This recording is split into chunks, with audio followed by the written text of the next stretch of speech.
Who are you? Hizo habari za kizungu kwa sasa hivi zimeshapita na wakati. Kwa sasa hivi tunasalimiana kama jinsi Mungu alivyotaka tuishi kwa misingi yake. Bwana Yesu asifiwe. Amen.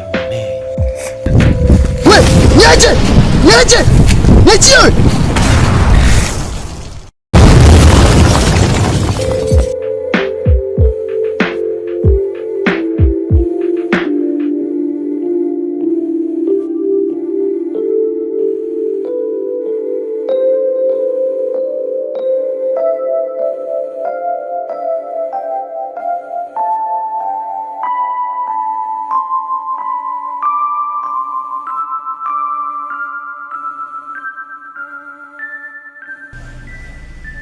Dada. Maji. Kwanza kapu.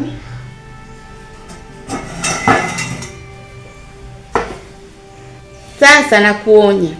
Ukija kumwambia bosi wako, unajua chochote kinachoendelea huko ndani. Unajua. Uje siku ufunguke hilo lidomo lako hilo.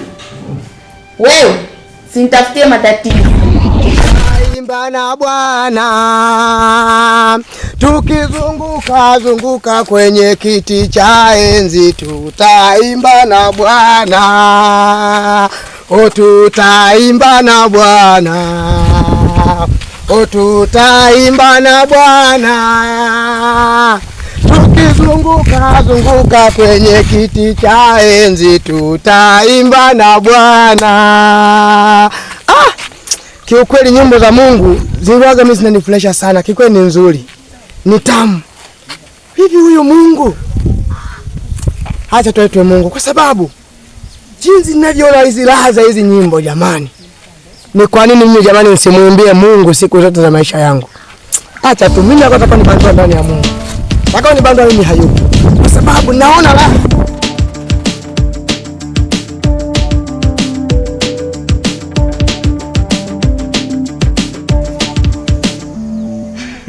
Kijana. Who are you?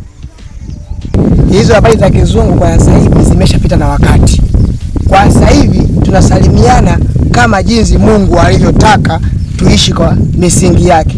Bwana Yesu asifiwe. Amen. Wewe, niache! Utajuta kwa nini umeingia huko ndani. Unanielewa? Naongea na wewe. Muone kwanza. Kazi kumkodolea macho. Usione siku ile pale nimekuangalia unacheka. Unamchekea wewe, unamtaka huyo bosi wako. Nakuuliza. Ondoka. Nenda. Muone kwanza.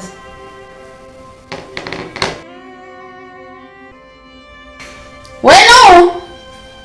Amen. Grace unamwacha nani? Fanya haraka.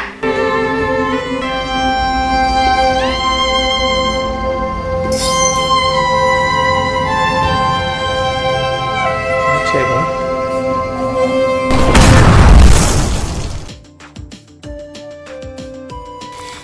Kijana. Mbona unarukaruka kama maharage ya Mbeya? Usiogope.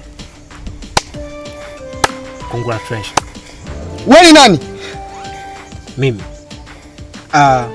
Mimi ni yule ambaye ulikuwa ukimwimbia kwamba utaimba naye, utakukizunguka na utajisikia raha.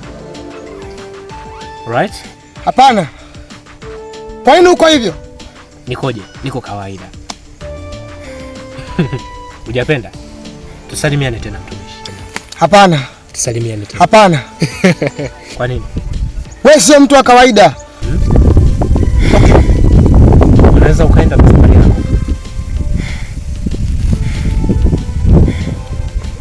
Go.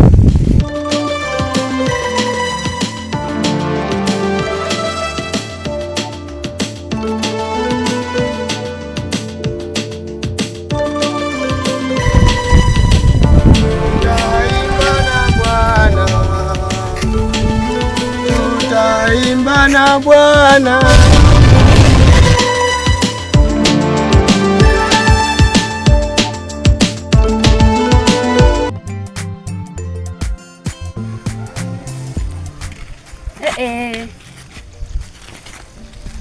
Haya, imekuja leo nasalimia? Hapana.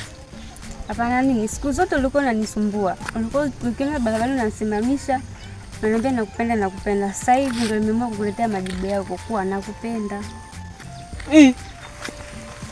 Sasa unashangaa nini? Niachege. Sasa mimi nitakuachaje? Wewe Robert. Nisikilize basi. Na ni kitu kibaya sana, maana uaminifu ndio kitu ambacho kinakufanya wewe ukakae sehemu nzuri na kila mtu. Unaweza ukaenda katika mji wa aina yoyote ile, ukafanya kazi na mtu yoyote ile. Lakini ni nini ambacho kimekushinda? Kwa sababu uliingiwa tamaa ya kufanya mapenzi ya kuzini na mke wa bosi, hali ya kuwa hilo ni kosa. Sio kisheria, hata kwa Mungu. Uliweza kwenda kumkuta bosi wako wa kiume ukamwelekeza hizi habari? Isingekuwa rahisi kama unavyofikiria. Kwa nini? Ulishindwa nini? Unajua nikwambie kitu? Yaani tatizo mke wa bosi mwenyewe ukimwangalia, mashallah, mke wa bosi amenona. Sasa huko unakoelekea kwa ni kwingine.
Alafu sikia nikwambie, ukificha dhambi huwa inaweka mimba. Nataka nikueleze hili jambo ulijue. Unapokuwa unaelea dhambi huwa inaweka nini? Inaleta mimba, kwa sababu unalea ugonjwa. Na unajua madhara ya kulea ugonjwa, si ndio? Ndugu yangu hapo sasa unanikosea. Kwa hiyo nibebe mimba mimi mwanamke? Hapana. Sikumaanisha kwamba wewe utabeba mimba, bali unapokuwa unaolea ugonjwa ndipo unapozidi kukua. Kwa hiyo kuhusu hili sasa, kataa. Siku nyingine anapokuja mwanamke, sasa mke wa bosi, unaangalia kilichokuleta pale ni nini. Sio unaangalia tamaa. Zile ni tamaa tu za mwili. Kwa ushauri wangu, tena bila kuchelewa, yaani ingetakiwa sasa hivi uende kanisani ukatubu, kwa sababu una makosa. Na tena ukitoka hapa ukamkuta hata wewe bosi wako, muombe msamaha kupitia hili kwamba asikuweke rohoni.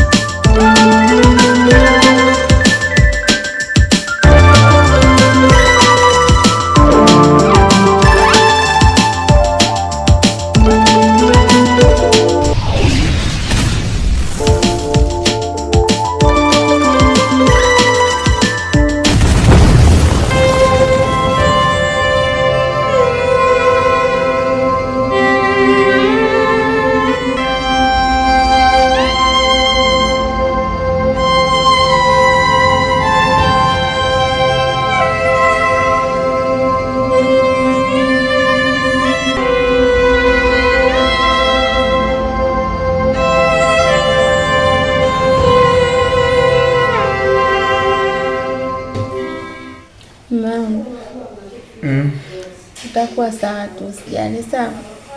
Hii hali ninayopitia naona bora nife tu. Amna, utakuwa sawa tu. Kiwango shapoteza matumaini hata kuishi. Useme hivyo Mungu.